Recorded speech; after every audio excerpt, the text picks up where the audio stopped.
Hello and welcome to Unspooled. Today we are reviewing the 2017 film Split, directed by M. Night Shyamalan, starring James McAvoy, Anya Taylor-Joy, and Haley Lu Richardson.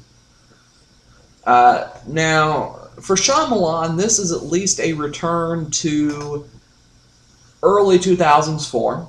This is a quality film, right in line with Sixth Sense and Unbreakable, a quality film. If you ask me, his third good to great movie. Okay. Now, unfortunately, at least for me, on one part, this doesn't have Shyamalan's signature ridiculousness or over-the-top insanity in terms of screenwriting or general premise. This doesn't have anything like that, which is somewhat disappointing after his giant streak of making absolutely ludicrous films that made no sense but were absolutely hilarious. Okay. This is at least a return to a quality movie that makes sense, essentially, here. Now, this film is ultimately about a dude, James McAvoy, in the movie, who has multiple personality disorder and has 23 distinct personalities. You don't really see all 23 of them in the movie. By and large, you really only spend time with maybe 4 of them, I'm thinking about. Well, 5, once you get to the end, roughly. Because you got, when he's like the 9-year-old child. Yes. The preacher dude. The preacher dude's wife, and then the graphic designer, fashion designer guy. Yes. And then the beast at the end of the movie. At the end. So, yes. You really only spend time with 5, but you do get snapshots of some of the other ones near in the third act. Yes. Overall, this movie's enjoyable. The plot is nothing too out there or difficult to understand. There's really this movie. There is really the first one I can think of that's not that doesn't really have a Shyamalan twist in it. I mean, Last Airbender didn't, but that one there wasn't really room for one. But this one doesn't have one really, unless you're kind of one of those is this beast dude thing real?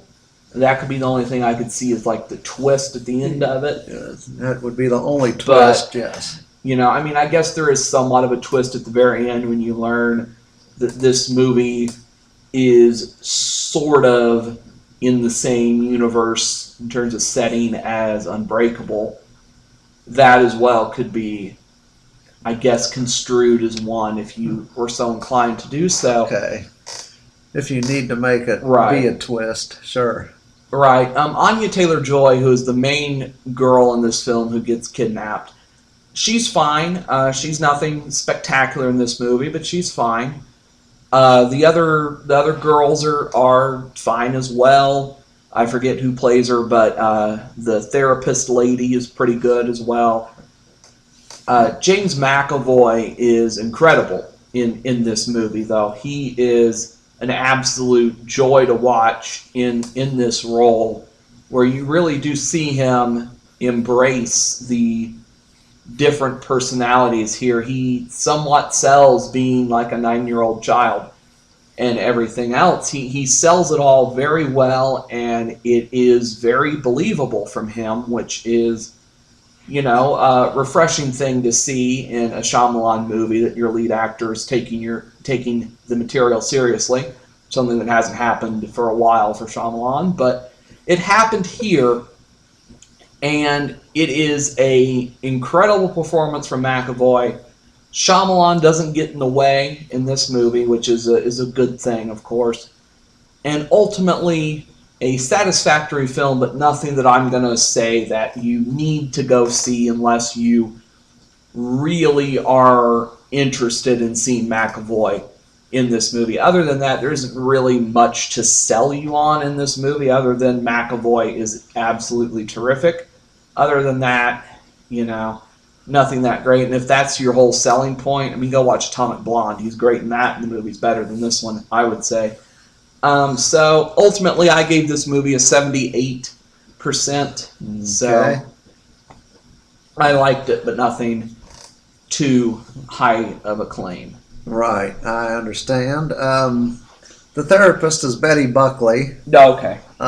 That's the actress, of course. Mm-hmm. Her claim to fame mostly is she was on 8 is Enough, the TV show from the 80s or 70s, sometime back then. Myself, yeah, McAvoy is, a great performance. Playing all the different personalities, but it's just like an actor playing 4 different parts. So, I read and heard a lot of reviews that said, he was the only actor who could do this part. Well, I'm sorry, I don't agree with that. But in terms of actors who are big in Hollywood right now, yeah, he really is. Gyllenhaal probably could do it. Ryan Gosling, I don't think, could pull this off. Chris Pratt or Chris Hemsworth or any of the other Marvel dudes probably couldn't really pull off this kind of a thing.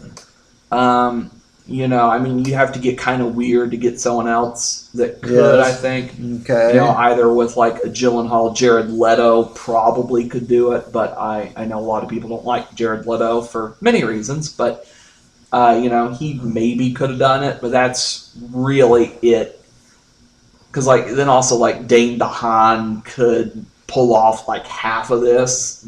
He could probably pull off the weird, creepy preacher dude. That'd be about as far as Dane DeHaan could take this. Okay. So it depends. Oscar Isaac actually probably could, but yes. Anyway. And as you said, we don't get to see all 23 different personalities, which of course would be very confusing, would be very hard to pull off, I think. And I think the only time we really know that he has 23 is there's a screenshot, that shows there's 23 folders or something, and that's how we knew there was 23 different ones. Well, that and from the marketing of the movie. And the marketing, of course. Yes. Yes, the marketing. It isn't scary. The movie's not scary. It's more of a psychological thriller, which isn't really much of a thriller either. There isn't, as you said, there's not a real twist at the end. And actually, when I was looking at the credits, M. Night Shyamalan, or I can't say his last name. No, you were right there. Shyamalan, mostly, yeah. He actually played a part in the movie. Yeah, he does that in every one of his movies. Yeah, so I'm thinking, okay, he's Alfred Hitchcock, and he likes to be in all his movies. Yeah, which actually I will note because I forget exactly how this goes, but there's a scene where one of the characters is talking about this brilliant writer or something like that, and then the next shot you see M. Night immediately, and I'm sitting here going, oh no. This lady in the water again, and he's going to play the brilliant writer who's the genius that can't be understood again. Thankfully, he doesn't, but that was my concern right immediately. I'm like, oh no, thankfully. Lady in the water again. Oh no. There's a minimal amount of actresses in the movie. There are the 3 girls who get kidnapped, but really only one plays a major part. The other 2 are very minor small parts to me. It's mostly McAvoy, Anya Taylor-Joy, and then the therapist lady. Mostly the whole movie. That's which is fine. I mean, it's nothing terrible. The movie's a little less than 2 hours, and that was just perfect for this movie. Now, for me, the plot of the movie, he kidnaps the 3 girls. It just seemed to me like those girls could have escaped. It seemed like many times. Now, they did try, and he caught them the couple times they did try to escape, but they certainly could have tried a few more times. Yeah, at the ending of the movie, it's the only clue that we get that this movie is actually a sequel or something to Unbreakable. I mean, that's the only clue you have through the whole movie. And, and if you don't remember Unbreakable from 20 years ago, it's kind of like, what was that? It threw me for a loop for a couple minutes. Like, boy, okay, what was that? And I'm sure a lot of moviegoers that don't remember, never did see Unbreakable, would be like, what kind of ending was that at the very end? But yeah, there is a cameo by Bruce Willis at the end.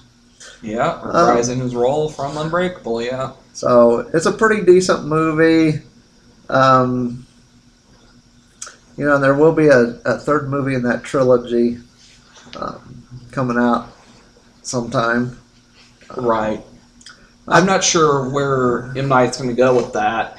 I have no idea. But I think the third movie is called Glass. So. Okay.